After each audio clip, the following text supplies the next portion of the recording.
It is absolutely nowhere to be found. If you're talking about your common sense, tell me something I don't already know. I'm talking about Sunday replacing the Sabbath. I've been asking all of our relatives why they insist on going to church on Sunday. Oh, Benny. I want to know why. Because it's as plain as day in the Bible. It's on page 2 for crying out loud. I'm getting 15 different answers. Resurrection Day, Lord's Day, Jesus did away with the Sabbath. I even looked up Sunday itself, the first day. All the Bible says about that is, they did some good things, but No substitute. I even asked ChatGPT. And I gave it the following scenario. I told it to put 100,000 people on a stranded island, and they all have amnesia. They're equipped with nothing more than clothes on their back, a Bible, and of course basic survival necessities, like food, water, Netflix. The bare essentials. Each person was to read the Bible that they were given from cover to cover. And they were to determine, based upon what they read, which day they think God would want them to hold church service on. Now, these people have no outside influences, no preachers, no teachers, no one calling them or anything like that, putting information in their ear, telling them what they think they should do. They just read it and come to a decision. Guess which day the chat program said they'd pick? Wild guess. The Sabbath. Overwhelmingly. In fact, it said there's no way they could pick any other day. But here we are, everybody's going to church on Sunday, go figure. How many except for you, me, and 23 other people? A few more than that. 2.5 billion Christians. 99%. I did the math. Regard Sunday as this solemn day of worship instead of the Sabbath. The nerve of them people. Math ain't mathin', bro. Math ain't mathin'. Are you through? Yeah.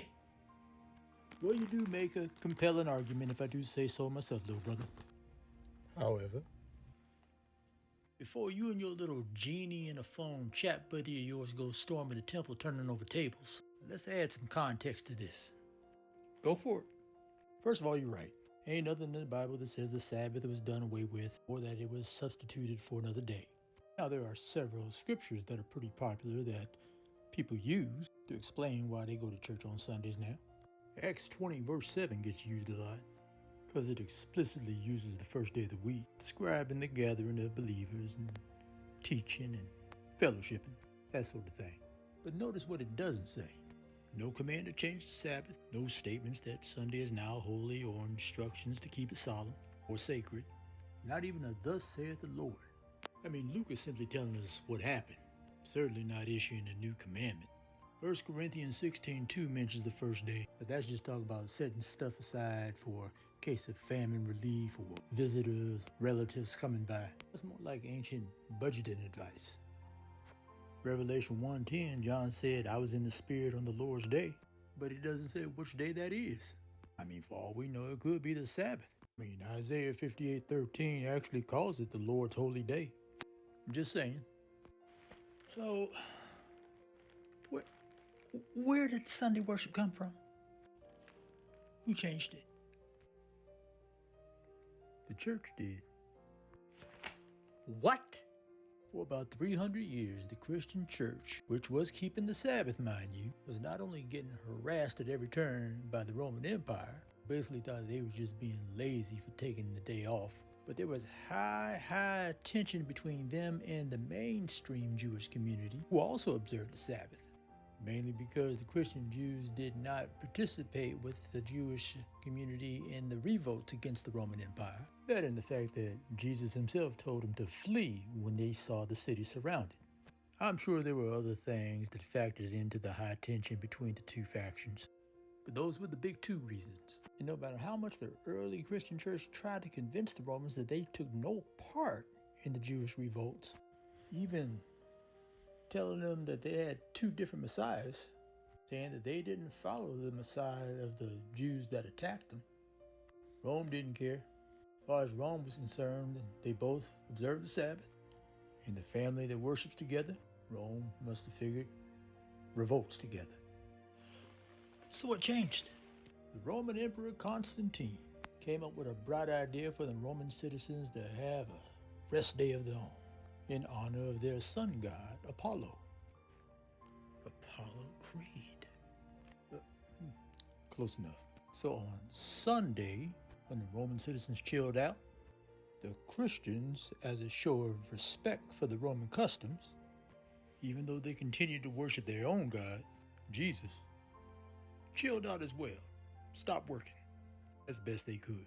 Now, even though they still continued to observe the Sabbath, that did show the Roman Empire that they was definitely different from the mainstream Jews.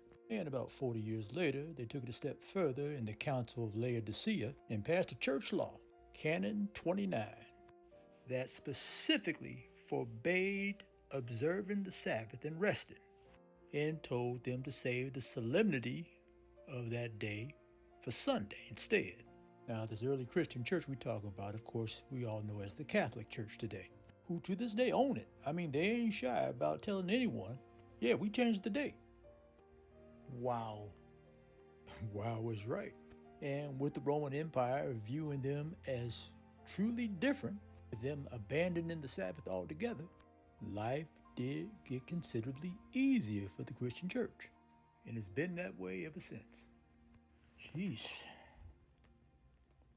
I guess keeping the Sabbath and taking Sunday off would make it awfully hard to pay the rent.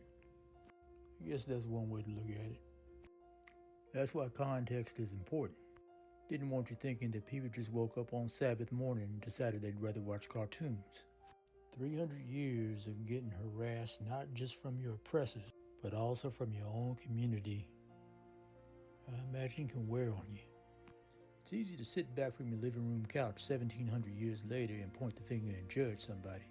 Whole different story when you're actually going through it. You can say that again. But wait a minute. What about later on, after the Roman Empire, and that Martin Luther guy? With the whole Protestant thing? Why didn't they just go back to the Sabbath then? Good question. Got to keep in mind that when the church passed the church law Canon 29 forbidding people to observe the Sabbath and rest, that was around the 4th century, about 364 AD. Martin Luther didn't come on the scene until about the 16th century. That's 1,200 years. There's a whole lot of Sunday sermons and Sunday dinners. Tradition is a very hard thing to break. Add that to the fact that with all the turmoil going on in the church during Martin Luther's days, going back to observing the Sabbath just wasn't quite on the high priority list. Working up on Sundays and going to church was pretty much like breathing by then. 1,200 years of doing that, I'm sure people thought nothing about it, much like they do today. Yeah, but we're in modern times now. There's no excuse. People should know better. As far as I'm concerned, it's black and white. You're either with Jesus or you're not. Preach on, little brother. I hear you talking. Yes, sir. Shame, though. What?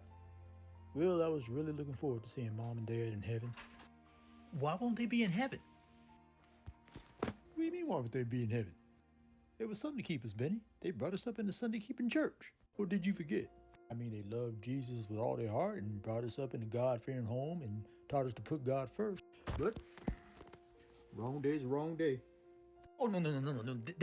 They got to be with us in heaven. No. They got to be with us in heaven. They just got to.